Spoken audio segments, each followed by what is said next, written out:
Hello everyone, my name is Rebecca Scott. I'm a claims specialist here at the Commission. Thank you for joining me today for the Claims Adjusting Part 1 webinar. Today we're going to be talking about ARS 23908E, the Workers' Report of Injuries, Workers and Physicians' Report of Injury, Employers' Report of Industrial Injury, Notification of a Claim, Change, Combine, or Delete Notification, Notice a Claim Status, Accepting and Closing a Medical-Only Claim, Denying a Claim, Medical Resource Contact Information,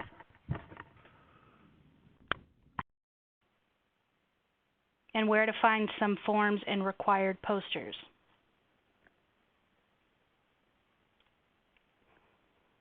We are not going to be learning about compensability. For that, please contact your organization or legal representative for more information.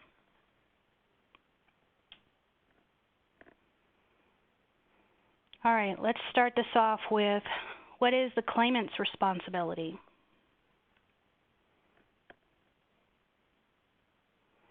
It is the claimant's responsibility to report the accident and injury to the employer as soon as possible. You can find this statute in the law book under ARS 23908E. Moving on to filing a legal claim for workers' comp benefits. The injured worker can file a form called a Workers' Report of Injury, also referred to a Form 407.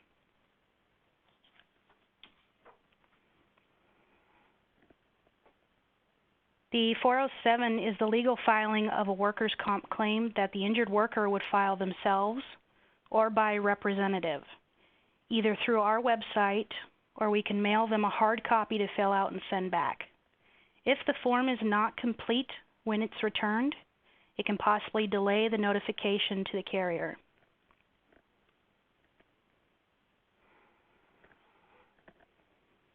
This here is a 407 form. The form needs to be returned completed to prevent any delays. Usually, if they don't provide the correct business name and business address, or they don't sign the 407, or if they neglect to add a date of injury, that can cause the longest delays.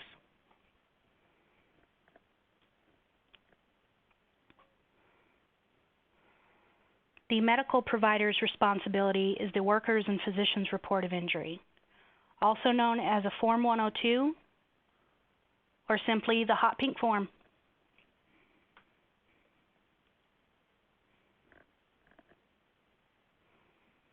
The Commission's Special Services Department provides most medical facilities and hospitals with the 102 form. The original form, the hot pink one, must be submitted to the ICA by the medical facility within 8 days. The claimant and employer will get a copy of the form.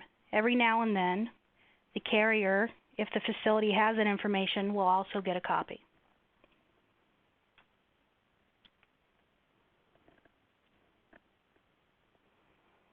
The 102 is the legal filing of a claim, and again, if it's not completely filled out or signed by the claimant, it will delay the claim's notification to the carrier.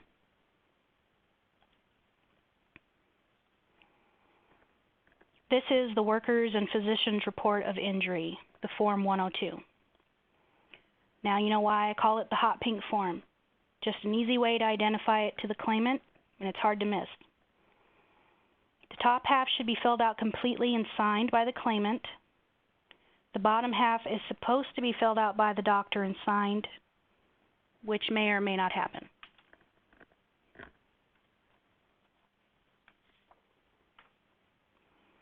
All right, moving on from there, the employer process, the Employer's Report of Injury, or the 101 form.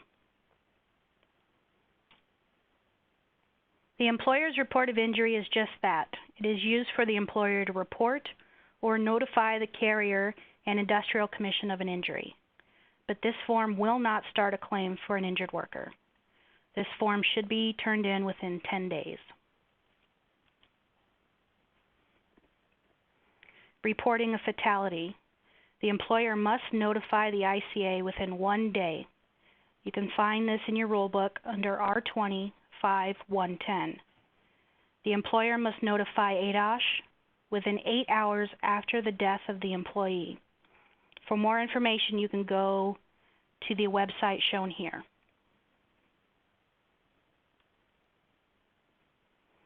For a catastrophic loss, like an amputation or a loss of any body part, this must be notified within 24 hours to the carrier, ICA, and ADOSH.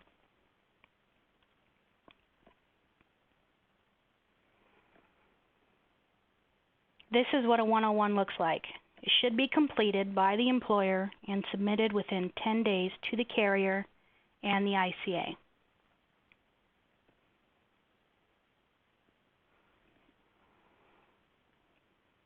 Okay, so once all of the information is received, what is the Industrial Commission's process?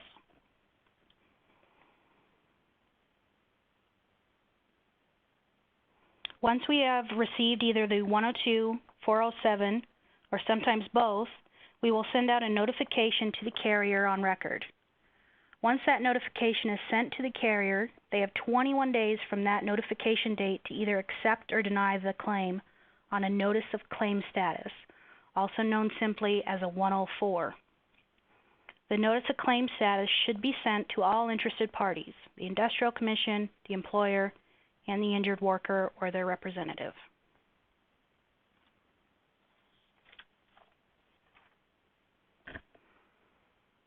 If the carrier fails to submit the notice of claim status accepting or denying the claim within the 21 days, it may result in an allegation of bad faith by the ICA and or the injured worker. It could also result in penalty benefits under ARS 23-1061M. So, one more time, once a notification is sent out, the 21-day clock starts, and a notice of claim status must be submitted accepting or denying the claim.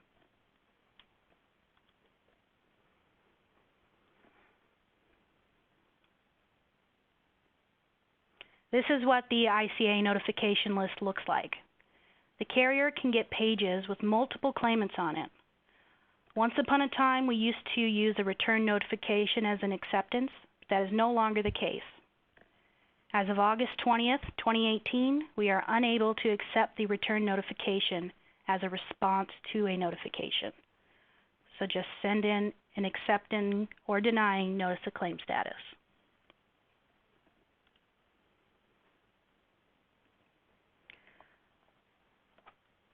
Once the ICA sends the notification to the carrier, a letter is sent out to the claimant informing them that their claim has been received and has been notified to the insurance carrier.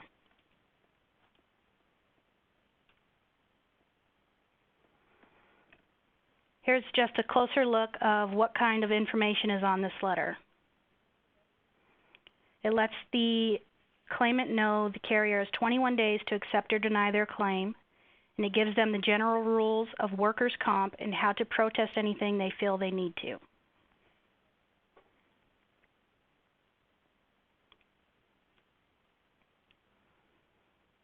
The ICA can also combine, delete, or change a notification.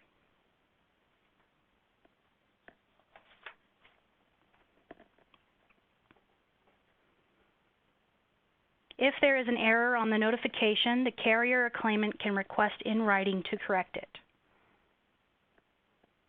It can be incorrect spelling of their name, wrong date of injury, incorrect employer name. A request to change, combine, or delete a claim can be submitted to the Industrial Commission along with documentation providing the corrected information, preferably an employer's report of injury or a written statement by the claimant.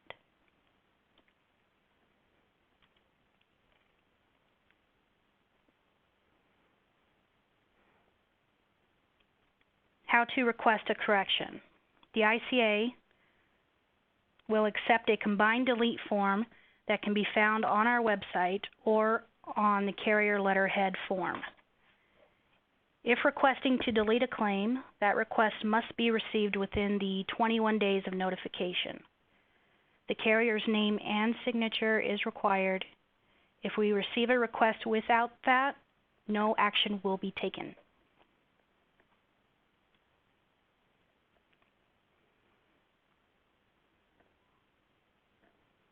If a request is received after the 21 days from the notification or the claim is going to be denied, the carrier or TPA must issue a notice of claim status accepting or denying the claim. It doesn't matter if the claim was notified incorrectly. If you received a notification from the Industrial Commission of Arizona, you must respond to it with a notice of claim status, either accepting or denying the claim, even if the claim doesn't belong to you.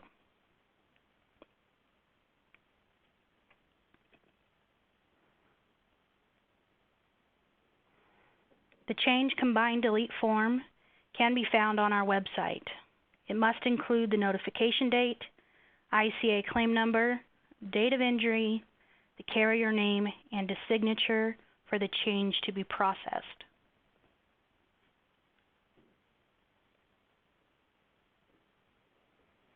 If a request is received after the 21 days, 1061M benefits are possible for any reason.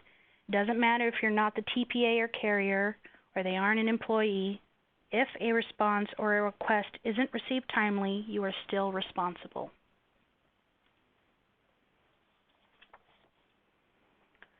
Let's look at the Notice of Claim Status, or the 104 form. The 104 is used to accept or deny a claim.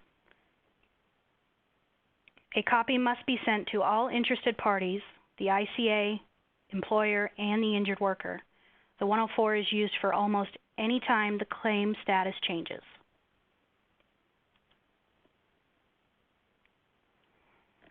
To accept a medical-only claim, you simply mark box 1 and 3.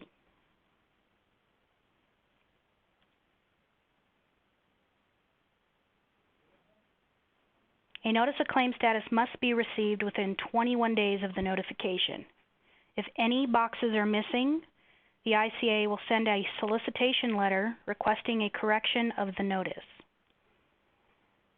A workers' comp claim can be accepted even if you have not received a notification from the ICA. To terminate active medical benefits on a medical-only claim, you would mark box number 6 and 7 for no permanent disability, and mark box number 11 for medical only or just MO.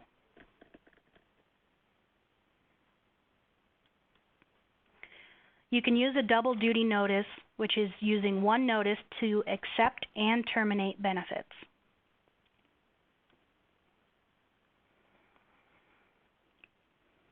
Best practice alert. For legal purposes, the adjuster should limit the use of double duty notices and use simple notices, so 1 and 3, to accept the claim first before issuing a closing notice. When in doubt, issue over multiple days or consult with your attorney.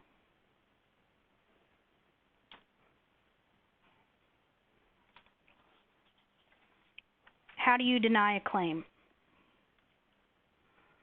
To deny a claim, you only mark box number 2, and if you need to give a reason why you're denying the claim, mark box number 11 with your reasoning.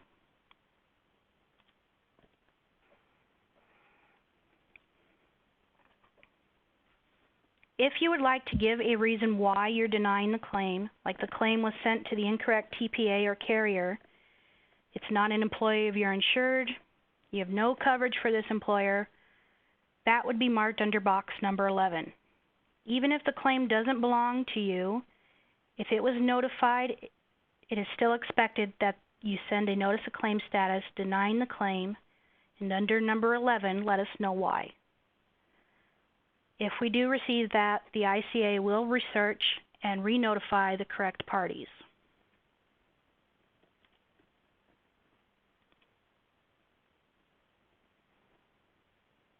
A denial of a claim must be issued within 21 days of the notification.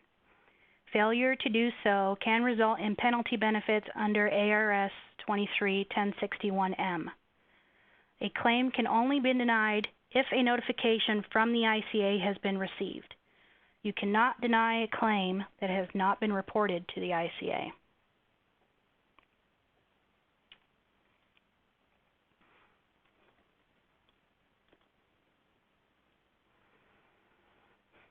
If the claim has been denied, but later should be accepted, the carrier needs to issue a Notice of Claim Status marking box numbers 1, 3, and 11. Under box number 11, indicate that the notice dated, which would be the denial notice date, is hereby rescinded after further investigation. The claim has been accepted. Here is an example of a Notice of Claim Status accepting a claim after a denial.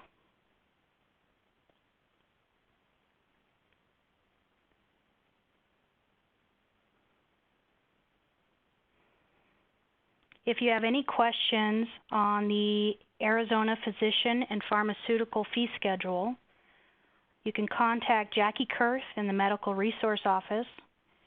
Here is her phone number, and the Medical Resource Office can also be found on our website.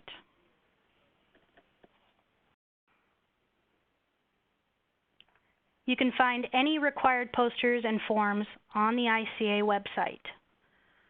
Once on the website, they will be located under Online Services, and you would click on Forms.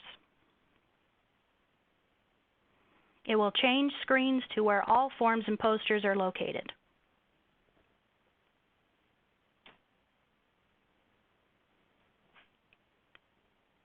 Any additional questions that come up, our number is on the screen. Thank you all for joining me today for the Claims Adjusting Part 1 webinar, and have a great rest of your day.